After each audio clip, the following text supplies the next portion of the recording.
Jadi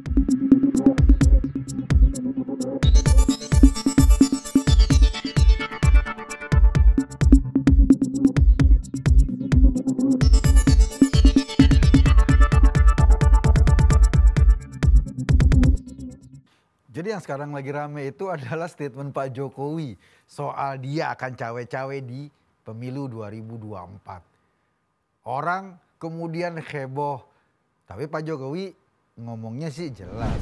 Kalau demi bangsa dan negara ke depan, artinya menjaga keutuhan Indonesia, menjaga bangsa ini berjalan dengan di tracknya yang benar, ya wajarlah kalau Pak Jokowi mau juga ikut terlibat dalam pemilu 2024. Dan dia mengatakan mungkin saya nggak akan netral. Sebagai seorang presiden yang juga warga negara punya hak politik ya pastilah. Siapa yang netral? Setiap orang punya preferensi politik. Kalau Pak Jokowi bilang bahwa dia akan cawe-cawe, tentu saja cawe-cawenya itu bukan kemudian mengarahkan aparat negara untuk mendukung si A, tidak mendukung si B. Pernyataan yang terbuka ini justru menunjukkan dia ingin bahwa Indonesia, dia sebagai kepala negara sekarang mengawal pemilu ini berjalan dengan baik. Tapi ya pasti banyak tafsir terhadap statement yang terbuka seperti ini. Orang-orang pendukung Anies langsung bereaksi. Cawe-cawe itu artinya menurut mereka Jokowi dengan segala cara menjegal Anies. Lalu ditafsir-tafsir atau disangkut pautin dengan terbongkarnya korupsi di Kominfo yang merugikan 8 triliun. Ini salah satu buktinya bahwa usaha untuk menjegal Anies karena Nasdem mendukung Anies. Gila kali ya, ini korupsi loh, kasus hukum, kasus yang melibatkan keuangan negara sampai 8 triliun. Mau hubungannya dengan parpol, hubungannya dengan Anies mestinya harus dipisahin dong. Gitu loh. Tapi memang Anies ini selalu kegeeran. Kegeeran pengen dijegal, kegeeran dihambat, kegeeran bahwa dia tidak disukai sehingga pemerintah berusaha sedemikian rupa untuk menjegal Anies. Semua dikait-kaitkan. Bahkan sekarang kan Pak Muldoko katanya sedang mengajukan PK, peninjauan kembali kasus perebutan Partai Demokrat itu. Ini juga bagian dari penjegalan Anies. Kalau Partai Demokrat itu dimenangkan oleh Muldoko berarti Anies dijegal. Gue sih nggak yakin Pak Muldoko memenangkan gugatan itu. Ya terlalu lucu aja kalau Pak Muldoko yang bukan orang Partai Demokrat sebelumnya tiba-tiba dimenangkan oleh MA sebagai ketua Partai Demokrat. Kan agak lucu, pasti akan ada perdebatan serius. Paling PK-nya ya tetap akan menyerahkan kekuasaan Partai Demokrat ke tangan AHY. Kenapa? Ya lebih logis sih ketimbang misalnya Pak Muldoko yang jauh di sana, yang selama ini tidak dikenal sebagai bagian dari Partai Demokrat. Dan gue nggak tahu apakah Pak Muldoko punya KTA Partai Demokrat atau tidak. Tapi kemudian tiba-tiba jadi ketua. Ini kan akan jadi pertanyaan serius. Tapi ya tetap aja digoreng-goreng bahwa inilah salah satu usaha penjegalan. Jadi kalau nanti misalnya MA memutuskan Partai Demokrat tetap di tangan AHY, apa yang mereka pikirin? Padahal isu, padahal fitnah sudah dilemparkan bahwa ini usaha cawe-cawe untuk menjegal Anies. Anies ini kayaknya GR deh. GR seolah-olah Presiden Jokowi mau menjegal-jegalnya.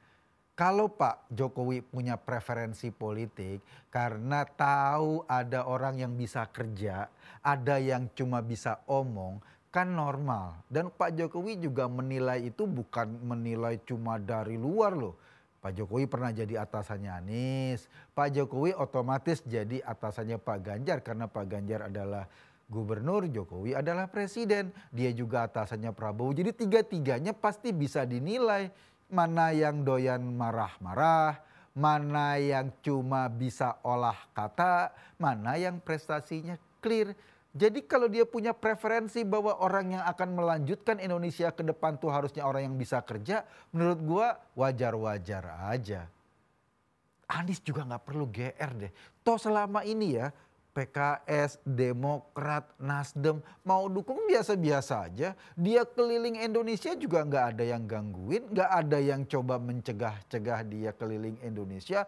Kalaupun belum waktunya kampanye dia teriak-teriak copras-capres di mana-mana biasa-biasa saja.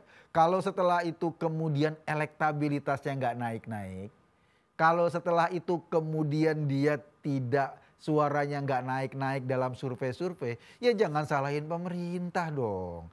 Jangan salahin Jokowi mau menjegal dong.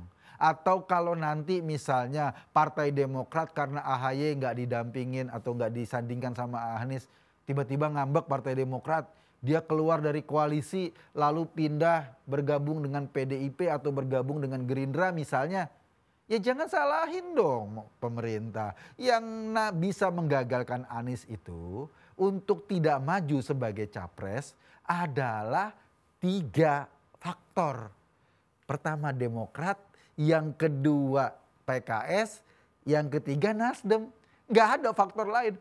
Misalnya Pak Jokowi nggak setuju 100% pun, kalau tiga-tiganya komitmen untuk majuin Anies sebagai capres, dia maju sebagai capres. Karena memang undang-undang kita mengatur yang bisa mengajukan calon presiden. Dan calon presiden adalah partai. Presiden nggak punya wewenang.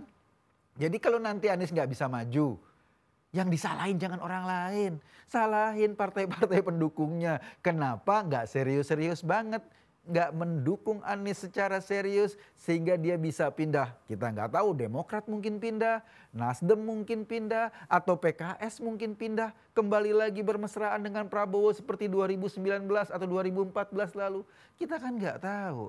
Jadi udahlah, jangan terlalu GR seolah-olah Anies tuh hebat banget sehingga harus dijegal, harus keluarkan energi sedemikian rupa. Dalam konteks Pilpres ya bukan siapa-siapa juga. Kenapa? Toh surveinya nggak naik-naik sampai sekarang. Tetap ada di nomor buncit. Kalaupun dia yang paling duluan loh keliling-keliling seluruh Indonesia untuk kampanye. Mungkin bangsa ini atau rakyat ini nggak suka juga dengan orang yang kebanyakan omong tapi hasil kerjanya nol. Orang yang kebanyakan nasihat tapi belum tentu nasihatnya dilakukan. Orang yang kebanyakan janji tapi janjinya itu seringkali diabaikan seperti janji-janji kampanye di Jakarta.